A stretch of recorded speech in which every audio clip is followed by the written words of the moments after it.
Hello नमस्कार दोस्तों, हमारे YouTube चैनल में आप लोग का स्वागत है।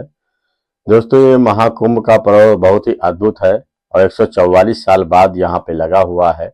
इसी को देखने के लिए हर कोई सोच रहा है कि एक बार हम भी जाके जो है स्नान करावें और अपने पापों को धुलावें। हर आदमी के दिमाग में यही है। इतनी भयंकर भीड़ है और इतनी भयंकर भीड़ होने के बावजूद भी है यात्री आने को थम नहीं रहे हैं और भीड़ लगी हुई है। यहाँ पे इस समय भीड़ थोड़ी खाली है। 28 तारीख को चारों तरफ से जो है एक बार जब बोल दिया गया कि सब जो श्रद्धालु आए हैं वो पहले स्नान कर लें और जो भक्त हैं वो बाद में थोड़ा स्नान करेंगे। तो इसी वजह से भगदड़ भयंकर से हो गई और हर आदमी सोचने लगा कि पहले मैं नहा लूं, पहले मैं नहा लूं। और नहाने के वजह से दोस्तों इतनी भगदड़ मच गई कि वहां पे भगदड़ में काफी लोग जो है एक दूसरे के ऊपर चढ़ के रौंद दिए गए और उसमें कितने लोगों की जान चली गई और कितने लोग घायल भी हो गए। ये दोस्तों सबसे बड़ी चीज है। यहाँ पे प्रयागराज में लोग जो गंगा यमुना सरस्वती का जो संगम होता है वहां पे लोग आते हैं और ढेर सारा एक मन में एक देश लेके आते हैं, एक सपना लेके आते हैं कि कोई भी अगर परेशानी होगी तो हम लोग यहाँ पे नहाएंगे और नहाने से हमारे पाप धुल जाएंगे। दोस्तों वहां पे अगर आप अपने साधन से आ रहे हैं तो कम से कम मान लीजिए कि 10 किलोमीटर की दूरी पे अपना साधन रोक के जाना पड़ेगा, क्योंकि वहां पे इतनी भीड़ है। सारे बैरिकेडिंग रोक दी गई है, चारों तरफ से रास्ता रोक दिया गया है। कोई इधर से उधर या आलतू फालतू गाड़ी लेके नहीं जा सकता है और सबको पैदल ही जाना है। कम से कम 7 से 8 किलोमीटर जो है पैदल ही जाना है और काफी दूर पैदल यात्रा करना पड़ेगा। अगर आप लोगों के पैरों में दर्द है या कोई दिक्कत है तो इस समय आप लोग ना जाइए, बल्कि जो है आप जो है 26 फरवरी के बाद जाइए, क्योंकि 26 फरवरी के बाद जो है नहान नॉर्मल हो जाएगा और नहान लगभग खत्म हो जाएगा। तो उसके बाद वो नदी भी वहीं रहेगी और जगह भी वहीं रहेगी। ऐसा नहीं है कि सब कोई जो है स्वर्ग नगरी में ही चला जाएगा, ऐसा नहीं है। आप लोग जाइए, उसके बाद भी स्नान कर सकते हैं, वो जगह भी देख सकते हैं। लेकिन इस भयावह जो इस तरीके की भीड़ और भगदड़ है, इसमें जो है आने के लिए अगर आप सोचेंगे तो जरा ध्यान रखिएगा कि बच्चे और बुजुर्ग को जो है बड़े संभाल के ले जाइएगा, क्योंकि जो है ये रास्ता इतना कांटों भरा है कि जो देखो वहीं पे जो है साधु बाबा, नागा बाबा और आम आदमी, हर आदमी घाटी पे नहा रहा है और वहीं पे कपड़े बदलना शुरू कर दे रहा है। वो ये भी नहीं देख रहा है कि कहाँ घाट है, कहाँ नहाने वाला है, कहाँ कपड़ा बदलने वाला है। हर आदमी उल्टा सीधा डुबकी लगा के जो है किसी तरीके से वहां जल्दी से नहान करके भागने के चक्कर में पड़ा हुआ है। इसी भागने के चक्कर में जो है हर आदमी के दिमाग में ये है कि बस आज ही का दिन हमको डुबकी लगाना है, आज ही के दिन हमको नहाना है। इसी चक्कर में जो है वो पूरा यही सोचता है कि हमें जल्दी से नहा ले, एक पवित्र आत्मा हो जाएगी, हम शुद्ध हो जाएंगे। सबसे बड़ी दोस्तों बात आपको बता दें कि वहां पे जितनी भी जगह हैं, पुलिस वालों को बहुत बहुत ही चारों तरफ से इनको जो है बताया गया है कि कोई भी आदमी या कोई भी साधु या कहीं भी कोई गलत न करने पाए। सबको जो है सारे रास्ते बंद कर दिए गए हैं और कुछ रास्ते खोले गए हैं। उन रास्तों पे ही आप लोगों को चलना है और किनारे से जाना है। लेकिन अब तो भीड़ कुछ कम हुई है। 28 तारीख को भीड़ बहुत ज्यादा थी, क्योंकि मौनी अमावस्या का दिन था। मौनी अमावस्या के दिन होने की वजह से लोगों के दिमाग में यही बात थी कि हमें सबसे पहले नहाना है और हम सबसे पहले नहा के जो है दर्शन करेंगे। वहां पे दोस्तों सबसे बड़ी चीज है कि एक हनुमान सेतु वहां पे है, जो कि हनुमान जी वहां पे लेटे हुए हैं। वहां पे लोग जरूर जाते हैं, वहां पे स्नान करते हैं। कहते हैं वहां पे स्नान करने के बाद जो है मन के पाप धुल जाते हैं और मन शुद्ध हो जाता है। तो सबसे बड़ी चीज है 28 तारीख 29 तारीख जो है उसके बाद जो है आप लोग आएंगे तो आप लोग को दर्शन करने को अच्छे से मिलेगा। और सबसे बड़ी चीज है 2 नंबर सेतु आने के लिए जो है आने के लिए बनाया गया है और 3 नंबर जो है जाने के लिए बनाया गया है। बैरिकेडिंग सरकार ने जैसे भी बनाया है, चुना है, बहुत ही अच्छे ढंग से लगाया गया है कि कोई आदमी इधर उधर ना भटके। लेकिन फिर भी भीड़ इतनी ज्यादा है, इतनी मशक्कत से लोग वहां पहुंच रहे हैं कि आपको घुसने की जरूरत नहीं है, केवल आप उस भीड़ में चले जाइए, जैसे लगता है कि लोग आदमी चल नहीं रहे हैं, यहाँ पे बह रहे हैं और एक दूसरे के खींचातानी में जो है कहाँ से कहाँ पहुंच जा रहे हैं। अगर किसी का हाथ छूटा तो आप ये सोचिए कि अनाउंसमेंट में और बोलने से मिल जाएंगे, तो इतना संभव नहीं है, क्योंकि भीड़ इतनी भयंकर है कि आप कम से कम नहीं तो एक दिन तो भूल ही जाइए, आप उसका साथ नहीं पकड़ पाएंगे जिसका हाथ छूट गया है। तो आप यही कोशिश करिए कि अपने को अपनों का साथ जो है मत छोड़िए, साथ में रहिए, और बल्कि देर हो जाए कुछ भी हो जाए लेकिन हाथ एक दूसरे का मत छोड़िए। दोस्तों सबसे बड़ी चीज है, हर कोई के दिमाग में बैठा हुआ है कि ये कहीं दिन निकल ना जाए, 144 साल के बाद ये जो आया है पर्व महाकुंभ का, ये अब इतनी जल्दी नहीं आएगा, क्योंकि 144 साल बहुत होते हैं।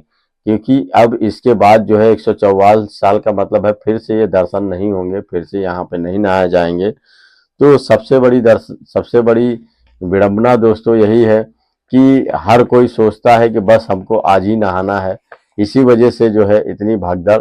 और ये बहुत ही सोचने वाली बात है कि गवर्नमेंट ने इतने सारे रास्ते बना रखे थे, फिर भी जो है वहां पे भगदड़ हो गई। और भगदड़ में सोचिए जिस जो श्रद्धालु जो पैरों के तले रौंद गए होंगे, या जो जिनको घायल हो गए होंगे, या जो मर गए होंगे, उनकी दशा कैसी होगी, उनके घर में क्या लोग अच्छा मान रहे होंगे। वो लोग तो भी तो यही सोच रहे होंगे कि काश काश ये जो है अगर नहीं जाते, बाद में जाते, तो शायद ऐसा नहीं होता। दोस्तों सबसे बड़ी बात यह है कि वहां पे अच्छा वट के पास जो है एक अकबर किला है, वहीं पे जो लोग ज्यादा जाते हैं, और वहीं पे जाने के बाद जो है वहीं पे स्थल है, वहां पे जाके डुबकी लगाते हैं।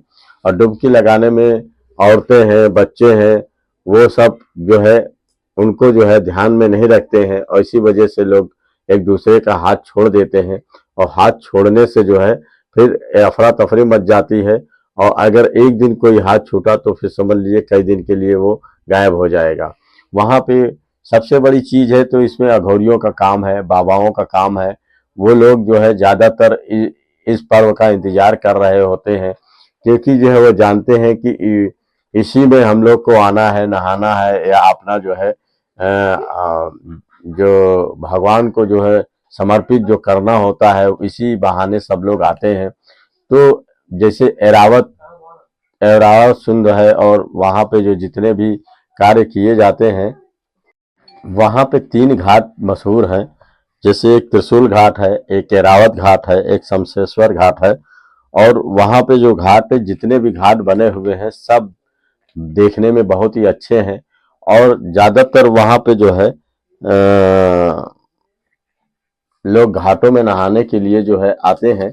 और आने के बाद जो है वहाँ पीपा सिंधु भी है, और वहाँ किला घाट भी है। और किला घाट में जो नहाने के लिए जो जाते हैं वहां पे पहुंच नहीं पाते हैं, क्योंकि सबसे ज्यादा भीड़ किला घाट में होती है। और किला घाट में इतनी भयंकर भगदड़ होती है जिसका जवाब नहीं। किला घाट में कई दिन से लोग पहुंच नहीं पाते हैं, इतनी भीड़ होती है कि उस किला घाट में जाना सबके लिए संभव नहीं होता है। तो वहाँ कुछ ही लोग किला घाट में पहुंच पाते हैं। और किला घाट सबसे वहाँ का मशहूर होता है, और किला घाट में ही लोग ज्यादातर स्नान करते हैं। लेकिन वहाँ पे सबसे बड़ी बात यह है कि लोग गंदगी बहुत ज्यादा फैला रहे हैं, और सफाई का ध्यान बिल्कुल नहीं दे पा रहे हैं। क्योंकि ये जाना गया था कि करोड़ों की संख्या में लोग आएंगे, लेकिन ये नहीं पता था कि इतने करोड़ आज जनता आ जाएगी। क्योंकि लोग अंदाजा लगा रहे थे कि यहाँ पे 1 करोड़ से ऊपर जनता आएगी, लेकिन वहां पे कम से कम 2 से 3 करोड़ के ऊपर जनता आ चुकी है। और जनता बराबर आ रही है, आने के बाद भीड़ भी लगी हुई है। एरावत घाट में जब शुरुआत करते हैं एरावत घाट से, वहीं से चलते चले आते हैं। और लोग देखिए यहाँ पे लोग नहा रहे हैं, और नहाने में कितना उनको मजा आ रहा है। लेकिन पानी तो बहुत ही गंदा है, मतलब कि लगता है कि पानी मतलब इतना ज्यादा उम्र के जैसे लगता है मटमैला पानी हो गया है। अब पानी दोस्तों बहुत ही शुद्ध है, लेकिन अब क्या करें, इतनी ज्यादा भीड़ हो जाने की वजह से जिसको जहां नहाने का मौका मिल रहा है वो वही नहा रहा है। कहीं इस भीड़ में दोस्तों कहीं किसी को जो है अपने पुराने बाबा मिल जा रहे हैं, किसी को पिता मिल जा रहे हैं, किसी को माँ मिल जा रही है, किसी को बहन मिल जा रही है। कोई बाबा जो है किसी को जो है आगे जो है समझाने के लिए जो है बाबा भी इसमें कई गलत तरीके के आ गए हैं, बहरूपिया टाइप को, और वो जो है बहुत ही ज़्यादा नुकसान पहुंचा रहे हैं। क्योंकि यहाँ पे कुछ लोग पैसों के लिए जो है बाबा बन जा रहे हैं, और बाबा बनने के बाद जो है वो गलत काम कर रहे हैं, जिसका नतीजा भी गलत हो रहा है। उनके लिए पुलिस जो है, पुलिस प्रशासन जो है पूरी तरीके से कड़ी कड़ी कार्रवाई कर रही है, और उनको जो है बाकायदा पकड़ के जेल भी भेज दे रही है। वो लोग यही कोशिश कर रहे हैं कि महाकुंभ को जो है और अच्छा कुंभ बनाया जाए। इसमें जो है लोग एक दूसरे को छीटा कसी ना कहें, और लोग गलत बातें ना बोलें, क्योंकि जो है छोटी मोटी जगह भीड़ हो जाती है तब तो संभालना मुश्किल हो जाता है। अब सोचियो कि इतने ज़्यादा जहाँ करोड़ों की संख्या में भीड़ आ जाएगी, वहाँ कैसी भी सरकार होगी क्या करेगी? जितना उससे संभल पाएगा उतना ही संभाल पाएगी। अगर कहीं पे भगदड़ हो जाए तो उसमें कोई क्या कर सकता है? एक दूसरे पे लोग पैर रख के भागेंगे ही, इससे जो है नुकसान ही होगा, अच्छाई तो नहीं होगा। हम तो कहते हैं कि आप लोग को अगर आना है तो ये जो पर्व है कुछ हल्का हो जाने दीजिए, और 26 तारीख के बाद जाइए, वहाँ पे नहाइए, और आपको वहाँ पे नहाने के बाद एक एक शांति मिलेगी, भगदड़ का माहौल नहीं रहेगा, और ऐसा नहीं महसूस होगा कि हम नहाने आए हैं तो भगदड़ में कहीं हमारी कोई सामान न छिन जाए, कोई गिर न जाए, और कोई खो न जाए। इस तरीके से परेशानी नहीं होगी दोस्तों। तो मेरा यही कहना है कि आप लोग आइए तो बहुत ही साज सजग से आइए। वहाँ पे काफ़ी तो ट्रेनें रद्द कर दी गई हैं, और रद्द इस वजह से कर दी गई हैं कि भीड़ इतना ज़्यादा हो जा रहा है कि वहाँ से लोग 6-6, 7-7 किलो, 10-10 किलोमीटर पैदल चल रहे हैं। पैदल चलने की भी दोस्तों एक सीमा होती है, कितना कोई पैदल चलेगा? जिसके पैरों में दर्द है, घुटनों में दर्द है, बुजुर्ग लोग तो बहुत ही मुश्किल से चल पाएंगे, क्योंकि एक होता है चढ़ाई चढ़ना, एक होता है पैदल चलना, एक होता है धक्का में चलना। तो धक्का में चलना वाली बात ऐसी होती है कि कोई गिर गया तो समझ लीजिए कि उसकी तो हजामत बन जाएगी, उसका तो बहुत ही ज़्यादा नुकसान हो जाएगा। जितना वो नहाएगा नहीं, उससे ज़्यादा वो परेशान हो जाएगा। तो दोस्तों आप लोग से यही कहना है, लेकिन इस घाट में आइए तो अपने मन को शांति बनाए रखिए, और आराम से शांत से जाके महाकुंभ में नहाइए, और किसी को कष्ट न पहुंचाइए। बाकी दोस्तों और आगे हम लोग को कहानी मिलेगी तो आगे बताएंगे। नमस्कार दोस्तों।